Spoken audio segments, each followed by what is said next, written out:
that's never happened before, that the first two guys overall are coming from the same school. So we got to do something special for us making history this year. Cruz is simply the best player in the entire draft, in my opinion. Paul Skenes, who also can be number one, without a doubt, the best pitcher in the entire draft. We're less than a week from the 2023 MLB draft. Coach Jay Johnson has seen some of those jersey swap videos before, stuff I've done for other drafts. The draft is consistently my favorite holiday. He wanted to do that same thing for Dylan Cruz and Paul Skenes, going 1 and 2 overall. I want to not only do a jersey swap, but a wall swap too. Change the whole environment. Always a challenge, and let's get started so we can see if it comes to fruition.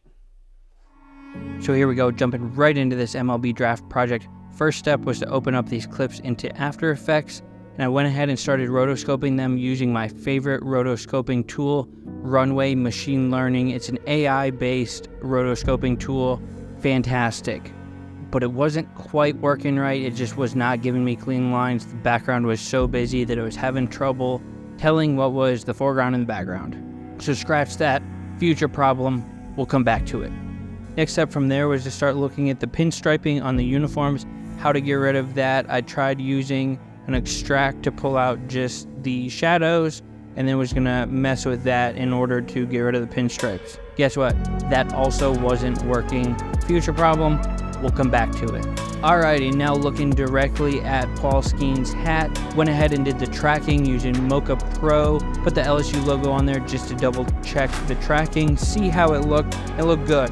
Went ahead and painted out the LSU logo itself using some manual mask, slapped that on there, looking good. Whew, finally, we got something looking nice. Next up, we got the logo on the front of the jersey. By this point, I had already decided we're just gonna forget about the pinstripes. They're staying. We're just gonna switch the logo in front of them. Who cares if the other team doesn't have pinstripes? Pinstripes are a part of baseball, so we're sticking with the pinstripes, swapping the logo. Started doing tracking. Was not going great. There was just too much movement in all aspects of this shot. Don't worry about it. We'll come back to it.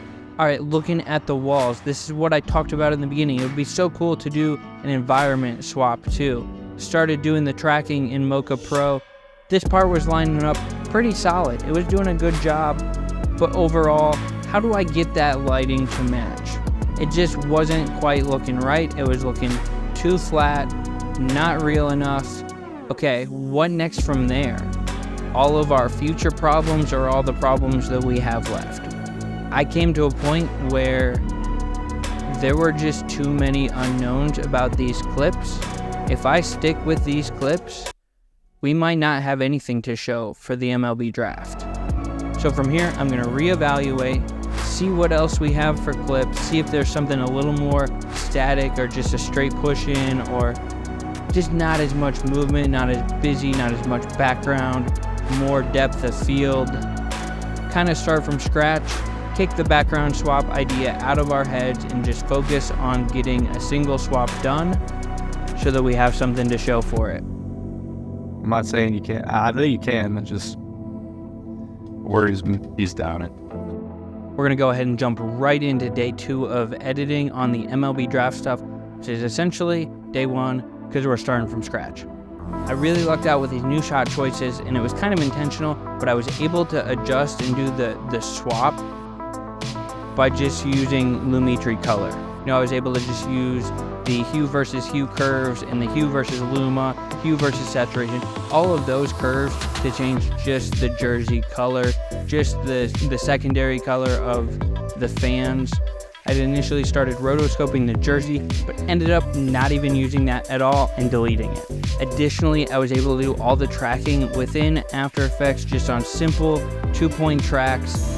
Because of the much more basic shot selection that I switched to in the end, it really simplified the tracks of the logos and whatnot. Jumping right into Dylan's clips, it's kind of the same boat. I was able to use just the Lumetri colors to swap his jersey. Now, I didn't get quite as far today on Dylan. With Paul, I was able to get him swapped into the Pirates with the first pick, the Nationals with the second pick, and the Detroit Tigers with the 3rd pick.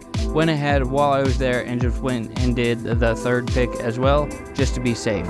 The way I'm going to do these is get the full shots finished for all 3 teams. I'll export those as the raw shot, the colored shot with a plain jersey, and then the logos with an alpha channel, and then I'll be able to animate those in a cool way that I have in mind. You'll have to stick around to see how that turns out. Now, we did clean up a lot of the drama from yesterday with the struggle. Now what I'm worried about is a little bit of the timing. Today is Thursday. I've got about a half day I can put into these tomorrow, and then we're right into the weekend and the draft on Sunday. So it's going to come up quick. Picking up day 3 of this project bright and early. I woke up before the sun, so I decided to jump right in and continue where we left off. That was finishing the clean plate of Dylan Cruz, which I was able to wrap up before the workday even started. Next up, I made the 3 different options for Dylan for the Pirates, the Washington Nationals, and the Detroit Tigers. I don't think I'll fall to number 3, but just preparing all 3 options in case. And again, I export these a bunch of different ways. I export the plain shot on its own, the clean plate, the colored version with no logos, and the logos on their own with an alpha background, and then of course the whole thing put together.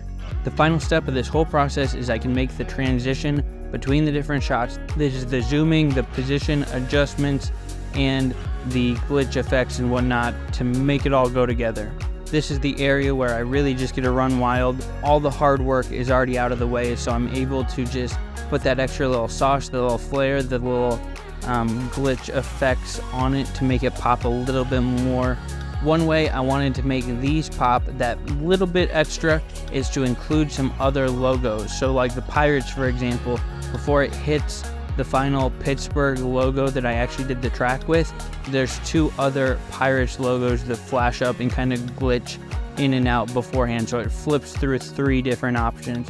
Same with on Dylan's headband, there's a temporary option there before it hits the final logo, and all of those change with the team. So for the Nationals, not only do I have to use those elements that I mentioned a second ago, but I gotta go find a couple of the logos, incorporate them, and really just get to spice it all up and make it all come together. Now the final delivery for these elements is at the front of a video that Austin was working on, so I'm just passing off these files as soon as I export them. He'll put them on the front of a highlight video, and that'll get tweeted as soon as the draft picks are made. I want to think back on a couple days ago when I wasn't sure on those original shots if we were going to be able to get this project done. Now, after we changed the shots, I'm so happy about the way these turned out. I think the effect looked awesome. That's it for now. The hard work is done on screen at the moment. You can see both guys with all 3 teams, so there's the 6 total exports that I made, and we'll just fast forward to Sunday, see where they get picked, and then right after this you'll see the final shots full screen, and I hope you enjoy. Thanks for watching. With the first pick of the 2023 MLB draft,